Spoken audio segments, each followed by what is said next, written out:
pair of, now according to Brian Yennis, our correspondent, his police sources say they definitely are a pair of pressure cookers. They have shut down the Fulton Street station in Lower Manhattan. Apparently one was found inside, we've heard initial reports, the other outside. And Dan, it's great to have Dan Bongino, who has, as a law enforcement, has investigated this for a while.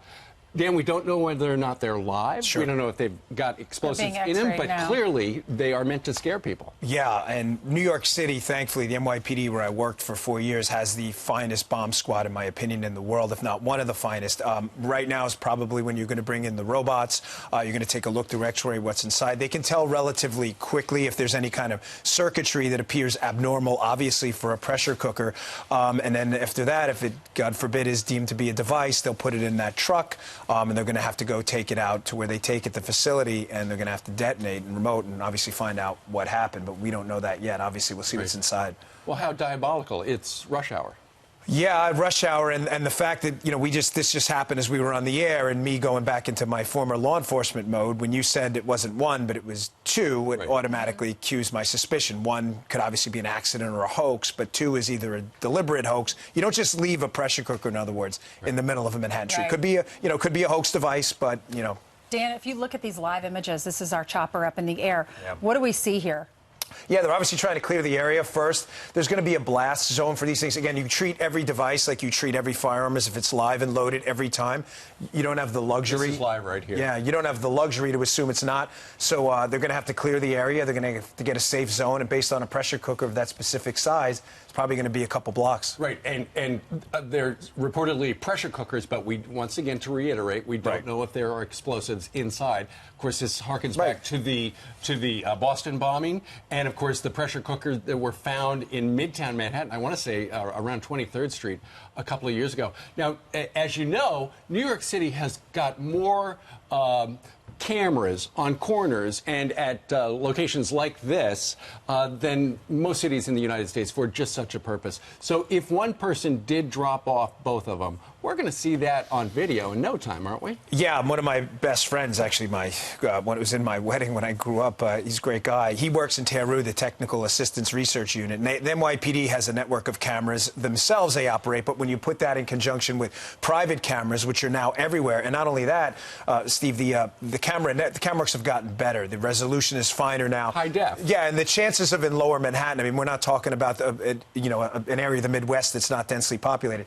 The chances in Lower Manhattan of walking on any street corner, as he told me once, and not being recorded by multiple cameras are nil, not zilch. So someone's on camera somewhere. Well, there's so much fear, in all of us with school shootings and church shootings and what's happening at these ICE facilities, and also 9/11, of course, and this happening downtown.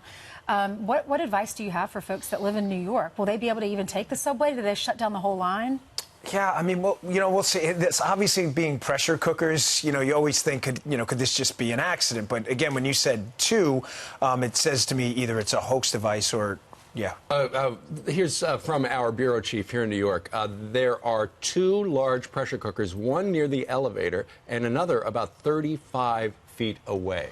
Yeah, I mean, that just doesn't sound like an accident. Again, it doesn't mean they're explosive devices. We don't know that yet. That's not what the reporting says. But it's not as if somebody went pressure cooker shopping and left them at the subway And I mean, station. when I was a Secret Service agent, it wasn't uncommon to have an unintended backpack. People drop them, they forget them, they go to the bathroom, they leave things in the bathroom. But, you don't exactly walk around in Manhattan with a pressure cooker getting off the subway and then leave another one accidentally. Again, doesn't mean it's an explosive, but it does sound kind of odd. I think we can all agree. I know we're sending reporters down there. Laura Ingalls on her. She's on her way. Get some more information. And because it is rush hour, and we apologize for some of these cameras moving around, but it's breaking news, and we're trying to get in position.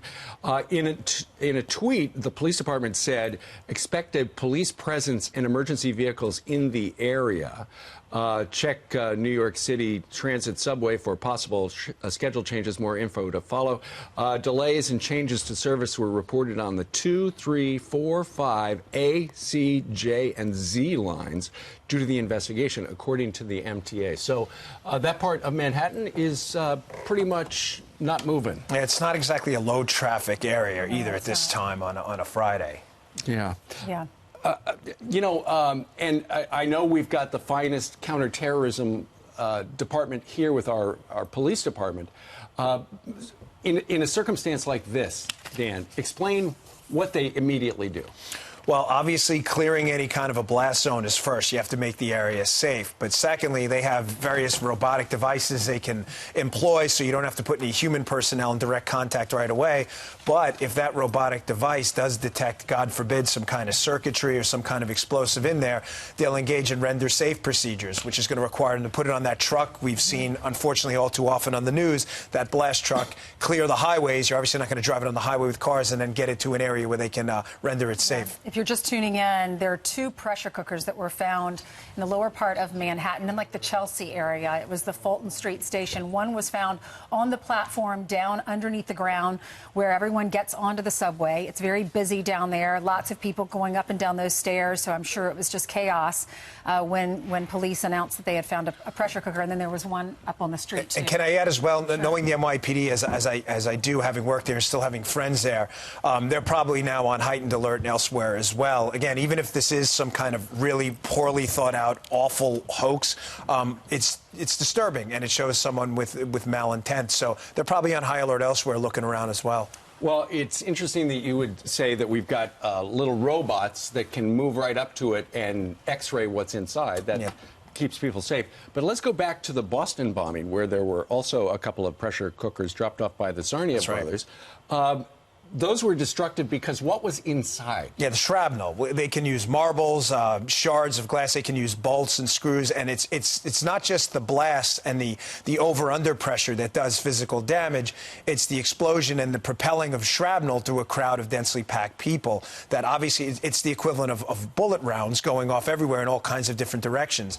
You know, when these people design these devices, again, we don't know that yet with this. I totally understand. We haven't seen the reporting, but if it were a device like that, when they design them, they typically design them to inflict maximum carnage. I remember a couple of years ago when they found the pressure cookers in Midtown Manhattan. There was an investigation. They were able to figure out who dropped them off via all the video cameras. Yeah. And I want to say, and you know, this is my memory, so it could be faulty a little bit, but I want to say that the person who dropped them off was from New Jersey and had come in on the subway and was caught trying to, I think, place other devices a couple of days later. Yeah, it's impossible not to get caught in New York City. I mean, New York City is really the surveillance capital of the world. Like I said, the private camera network and the public camera network. What do you mean, the private camera? Private cameras. In other words, the NYPD has their own camera network for hotspots, crime locations, but private businesses, whether it be Fox or anyone else on the street, have their own network of cameras that the NYPD will send their people in and say, hey, can we get access to the footage? And typically the businesses in New York, under very rare circumstances, will say no. They'll say, sure, no problem. You know, they're always eager to help out. It's their business. It's their city, too.